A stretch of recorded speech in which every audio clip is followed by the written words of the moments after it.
सही risk management को use करके आप कैसे एक प्रॉफिटेबल ट्रेडर बन सकते हैं, चलिए जानते हैं। तो मान लीजिए आपका ट्रेडिंग कैपिटल 25,000 है। अब सबसे पहले आपको अपने कैपिटल का 20% यानी 5,000 रुपए अलग रखना है बैकअप फंड के तौर पर, और बचे हुए 20,000 से ही आपको डेली ट्रेड करना है। इसी के साथ हर दिन आपको अपने कैपिटल का सिर्फ 4% यानी 800 तक का ही मैक्सिमम लॉस लेना है।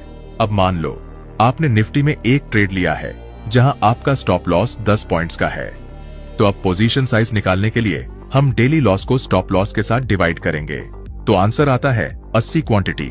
लेकिन क्योंकि निफ्टी के एक लॉट में 75 क्वांटिटी होता है, इसलिए हम 75 क्वांटिटी से ही ट्रेड करेंगे।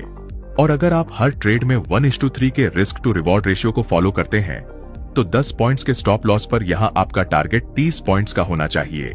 अब अगर आप इन रूल्स को फॉलो करके एक महीने में 12 दिन लॉस करते हो, तो आपका टोटल लॉस होगा 9,000 का।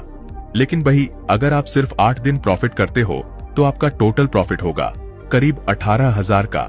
इसी के साथ हमें हर ट्रेड में 60 रुपए का ब्रोकरेज के हिसाब से टोटल 1,200 रुपए का ब्रोकरेज देना होगा।